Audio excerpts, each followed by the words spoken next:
November 7, 1944, 3rd Armored Division Maintenance Depot, Stolberg, Germany.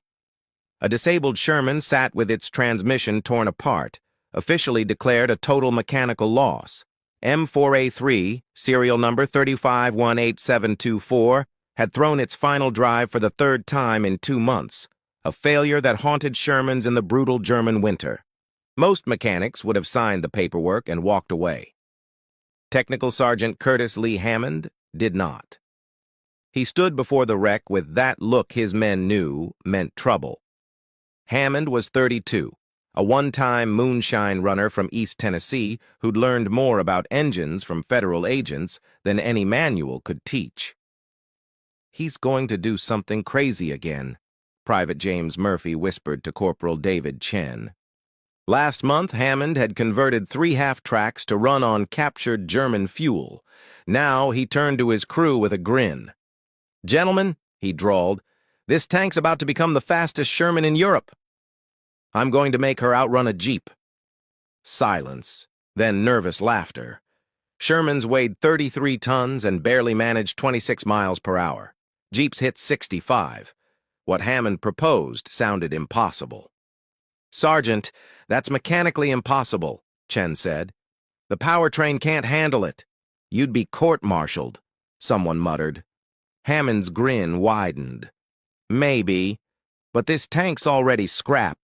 We're losing more tanks to breakdowns than enemy fire, and I know things about this Continental R975 Detroit never figured out." He claimed there was 200 extra horsepower hiding in the engine. Nobody knew that Hammond, through months of unauthorized tinkering, had discovered the Sherman's powertrain ran well below its theoretical limits. The R975 was rated at 400 horsepower for durability, but Hammond, who spent his youth squeezing ridiculous power from moonshine running engines, knew reliability often meant wasted potential. Hammond's path from moonshiner to Army mechanic began in March 1942. Arrested for the 14th time, a judge gave him a choice: 5 years in prison or enlistment. He chose the Army. Basic training at Fort Knox revealed an uncanny mechanical instinct. Hammond could diagnose engines by sound. Instructors admired his talent and were alarmed by his disdain for procedure. He didn't follow manuals because, as he said, they were written by people who'd never had to keep an engine running while revenuers were shooting at you. By September 1943, he was a technical sergeant despite 17 reprimands for unauthorized mods and 43 for insubordination. Yet 3 battalion commanders had commended him for keeping units running through unorthodox fixes. The Normandy campaign taught him a harsh lesson. The 3rd Armored landed at Omaha Beach on June 23, 1944. The real enemy wasn't only German guns, it was mechanical failure. Shermans broke down constantly. For every tank destroyed by enemy action, 2 more were sidelined by mechanical problems. Hammond stopped wasting time following procedure and focused on keeping tanks moving. If parts weren't available, he fabricated them. If manuals said a repair couldn't be done, he did it anyway. Most controversially, he began tuning engines for more power. Studying the Continental R975, he realized it was essentially the same design as aircraft engines pushing 500-plus horsepower. The difference was tuning, not engineering. In secret, late-night experiments on written-off tanks proved his theory. A Sherman that normally topped 26 mph suddenly hit 32. Acceleration improved noticeably. Captain Robert Morrison confronted him in September 1944. "Sergeant Hammond, your unauthorized modifications violate regulations. They void warranties and may compromise reliability." Hammond was calm. "Sir, them warranties don't mean much when we're losing tanks to breakdowns. I ain't compromising reliability. I'm improving it. The engines are detuned so far below capacity they're actually less reliable," he added. Morrison hesitated. Hammond's modified tanks ran better without failing more often. "I can't officially authorize it," Morrison said finally, "but I won't stop you as long as it works. If Division finds out, you'll face court-martial. Clear?" "Crystal clear, sir," Hammond replied. By November 1944, Hammond planned something beyond his prior experiments. Over 6 weeks, working nights, he rebuilt serial number 3518724 from top to bottom. He raised the compression ratio from 6.7 to 8.5 by machining the cylinder heads, reworked the carburetor using jets scavenged from a captured German aircraft, and advanced the ignition timing by 8 degrees. Most daringly, he modified the supercharger, boosting pressure by 20%. To handle the extra power, he reinforced the transmission with steel salvaged from a destroyed Panther. He changed gear ratios for higher speeds, strengthened final drives with extra plating, fitted heavier springs from M10 tank destroyers, and modified the shock absorbers. By December 20th, the Sherman was ready. The first test run came at 0200 on December 21st. Hammond's volunteers, Murphy as driver, Chen assistant driver, Jackson gunner, Foster loader with Hammond commanding. The Continental started with a deeper, meaner rumble. Murphy engaged the transmission and accelerated. At 20 mph, they were already beyond normal Sherman performance. At 25, they passed the official maximum. Murphy grinned. "Sergeant, she's still pulling strong." "Keep accelerating," Hammond ordered. At 35, Murphy's grin turned to astonishment. At 40, they'd entered Jeep territory. At 45, Chen warned, "Sergeant, engine temp's up but acceptable. Oil pressure's good." "This engine's happy." At 47 mph, they passed the timing marker and Murphy braked. The crew sat stunned, then laughed. "We just did 47 in a Sherman," Murphy said. Hammond inspected everything. Track tension, suspension, engine, all normal. He'd built a Sherman that could outrun a Jeep. 3 days later, serial number 3518724, nicknamed Moonshine Runner, joined Divisional Reserve. The Battle of the Bulge had erupted on December 16th. Every usable tank was needed. Morrison confronted Hammond again. "Sergeant, Division demands every operational tank. That's your modified tank, isn't it?" "Yes, sir." "If this fails in combat, I'll see you in Leavenworth. But if it saves lives, I'll recommend you for a medal." The tank went to war. If you're enjoying this tale of unauthorized innovation, please subscribe. We bring untold Y2 stories that show how individual creativity changed outcomes. Hit subscribe for more deep dives every week. Hammond assembled his crew. Murphy stayed as driver, Chen as assistant, veterans Johnson as gunner, and O'Brien as loader. Christmas Eve was spent preparing Moonshine Runner, 97 rounds of 75mm ammunition, thousands of machine gun rounds, full fuel tanks, and system checks. By midnight, they were combat ready. On Christmas morning, the 3rd Armored moved south. The weather was bitter, below 20 degrees. The column crawled on icy roads. On December 27th, near Hatton, Belgium, Moonshine Runner's moment came. A German Kampfgruppe had punched through American lines, threatening to cut off 2 infantry regiments. Moonshine Runner was among 16 tanks ordered to intercept. Intelligence reported at least 12 Panthers, self-propelled guns, and motorized infantry. Outnumbered and outgunned, Panthers had superior armor, guns, and optics. The Americans set an ambush. Moonshine Runner took an extreme flank. Hammond had requested that. His plan depended on mobility. At 1400 hours, the Germans appeared at 800 yards. 16 Shermans opened fire. A lead Panther took 3 hits and stopped. A second Panther's 88 spoke once. An American Sherman exploded. Within minutes, 4 American tanks burned, and 2 Panthers were disabled. The fight was going badly. The Americans were engaged on German terms. Hammond assessed quickly. "We need a different approach." He spoke into the intercom. "Murphy, remember how fast this girl moves?" "How could I forget, Sergeant?" "We're flanking the whole position at full speed. This is going to get interesting." Murphy didn't hesitate. He buried the accelerator. Moonshine Runner leaped forward. The modified engine roared. The 33-ton tank accelerated with startling speed. German commanders saw a lone Sherman charging and assumed suicide. Several Panthers traversed their turrets to track it, but the Sherman's speed was wrong for their gunnery. At 30 mph, Moonshine Runner moved faster than Panthers could effectively track. German gunners found shots were missing as their target crossed traverse limits. At 35 mph, the Sherman was a blur, racing across the flank at a speed no tracked vehicle its size should.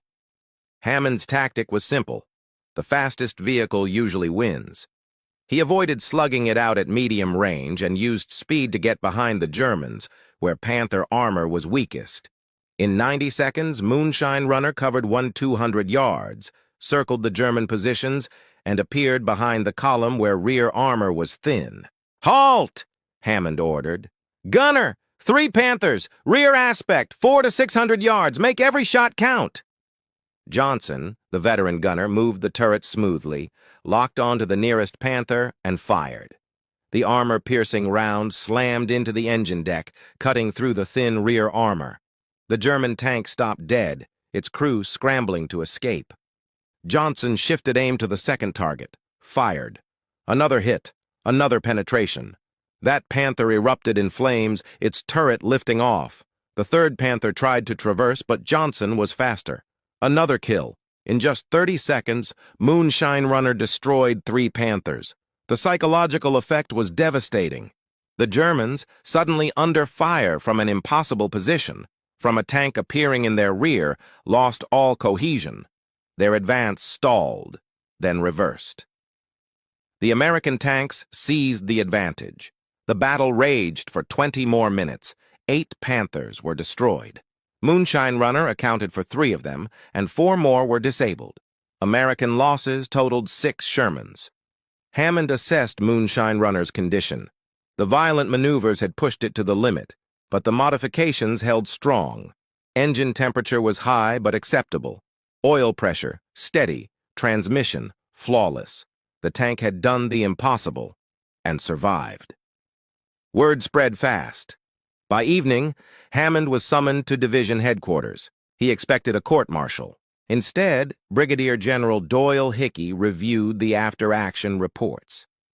"Sergeant Hammond," Hickey began, "commanders say your Sherman moved at impossible speeds. German prisoners insist they faced a new super tank. I'm also told you made unauthorized modifications. Explain." Hammond answered honestly. "Sir, I improved performance through modifications to compression, fuel delivery, supercharger boost, and ignition timing. I reinforced the transmission too. But everything works." "How much faster?" "Standard Shermans top out at 26 miles per hour, sir. Mine hit 45 to 48. They accelerate quicker, climb better, and hold speed on rough terrain. Modifications cost $72 per tank and take 4 days to install." "And reliability?" "They're more reliable, sir. The Continental Engine S, overbuilt for 400 horsepower. It runs better, producing 450 to 500. These engines last longer when pushed to their proper limits." Hickey thought for a moment, then made his decision. "Officially, I know nothing. Officially, you'll face court-martial if this fails. Unofficially, train our mechanics in your methods. We'll modify 20 tanks as a test. Captain Morrison will supply your resources. Questions?" Hammond nodded. "What do I call this, sir?" Hickey smiled. "Tank Performance Enhancement Program." Over the next 6 weeks, Hammond trained 8 mechanics, hands-on, personally supervising every step. Every modification was precisely documented: engine removal, cylinder head machining, carburetor tuning, ignition advancement, supercharger adjustments, transmission reinforcement, final drive strengthening, suspension upgrades. By mid-February 1945, 20 modified Shermans were completed and distributed across the 3rd Armored Division. Hammond rode along on several missions to monitor their performance. The results were unanimous. Drivers loved the acceleration and speed. Commanders praised the newfound tactical flexibility. The modified tanks excelled in rapid response, flanking maneuvers, and escaping bad engagements. Reliability matched Hammond's promise.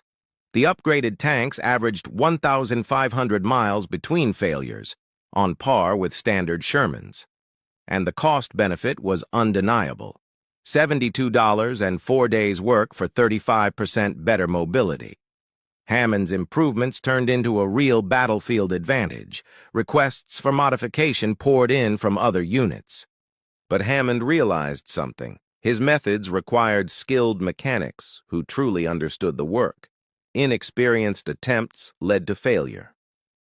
In March 1945, Hammond was summoned to Army Ground Forces headquarters in Paris.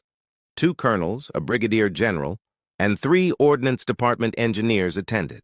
Confidently, Hammond presented his findings, his theories, combat data from 43 missions, and every technical detail. The ordnance engineers remained skeptical. "The Continental can't safely produce that much power," one insisted.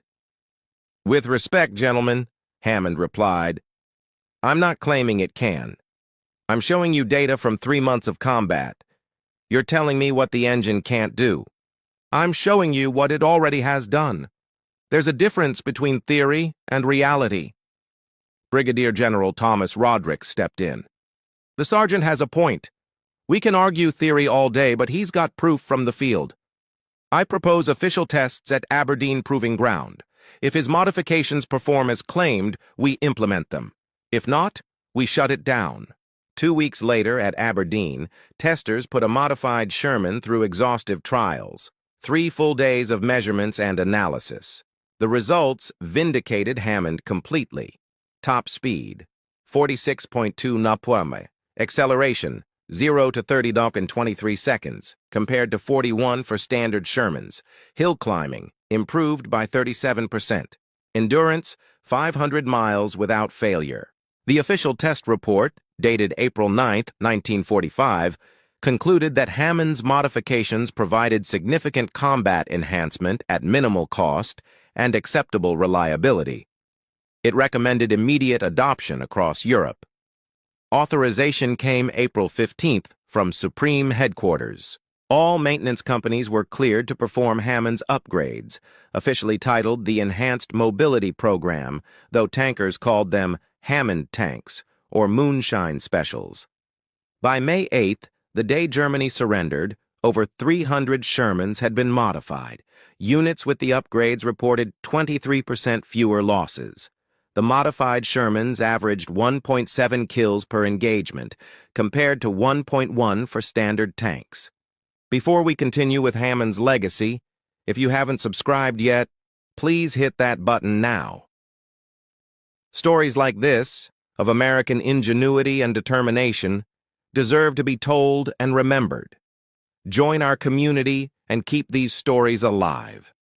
After the war, Army studies confirmed that Hammond-S modifications embodied exactly the kind of battlefield innovation the military should encourage. Continental Motors sent engineers to interview him, embarrassed that a self-taught mechanic had found performance potential they overlooked. Several of his ideas were later built into post-war engine designs. The company offered him a consulting role. He declined. "I've had enough of engines," he said. Technical Sergeant Curtis Hammond received the Bronze Star in May 1945. The citation mentioned his innovations, but left out the unauthorized part. Promoted to Master Sergeant, he was discharged in November 1945 and returned to Tennessee. He never went back to moonshining. Instead, he opened a small garage in Gatlinburg, specializing in engine rebuilding and performance tuning. He lived quietly, rarely speaking about his wartime service. He married in 1947, raised 3 children, and worked until his retirement in 1979. In 1983, military historian Dr. Robert Zaloga discovered Hammond's story, obtained declassified records, contacted him, and documented his work. Zaloga's book devoted an entire chapter to Hammond's achievements. Hammond attended a 3rd Armored reunion in 1985, his first contact with comrades in 40 years. Dozens of tankers thanked him personally, crediting his modifications for their survival. One former commander told him, "Your upgrade saved my crew twice, once outrunning 3 Panthers, once reaching a bridge before the Germans blew it." His technical legacy went far beyond World War II. Field modification based on combat experience became standard doctrine. Later tanks were designed with greater power margins. Hammond's philosophy, test it, modify it, ignore the rules if they don't work, became a core part of American military innovation. Curtis Hammond died on March 17, 1992, at age 79. His obituary mentioned his service, but few details. Yet at his small private funeral, over 50 aging veterans gathered, tankers who'd traveled from across the country. One frail man approached Hammond's widow. "Ma'am," he said softly, "your husband saved my life. I was 19, driving a Sherman, terrified because the German tanks were better. Then I got one of Curtis's modified tanks. The first time I felt how fast she moved, I knew I had a chance. That speed saved me 3 times. I got to come home, have kids and grandkids, because Curtis figured out how to make a tank faster." His widow was moved to tears. These stories revealed a side of her husband she'd never fully known. The quiet mechanic had changed armored warfare and saved hundreds of lives. In 2003, the National World War II Museum acquired one of the few surviving Hammond-modified Shermans. Curators restored it to running condition, preserving every modification. In 2004, during a public demonstration, when the modified engine roared and the tank accelerated at unbelievable speed, the old veterans smiled and some wept. They were watching history come alive again. The museum display includes documents, drawings, photos, and testimonies. A placard reads, "Technical Sergeant Curtis Hammond increased Sherman's speed by over 70% while maintaining reliability through unauthorized experimentation and unshakable determination. His work exemplifies American field innovation and the truth that the best solutions often come from those closest to the problem." Hammond's story raises timeless questions about innovation, authority, and expertise. He had no engineering degree, no credentials, no official backing, just deep practical knowledge, fearless experimentation, and absolute trust in his own results. His moonshining background was the perfect training, maximizing performance with limited tools and believing in your work even when the experts said you were wrong. His journey shows the tension between regulation and innovation. Rules existed for good reason, but rigid rules can stifle progress. The Army's response evolved perfectly, skeptical at first but ultimately supportive. That adaptability reflected the very best of American military culture. Every tanker who survived because his tank accelerated faster, every crew that escaped a Panther's fire, every soldier who made it home because of Hammond's work, they were the true measure of his success. The Bronze Star, the book, the museum tank, all fitting, but secondary. The real legacy was written in lives saved and families spared grief.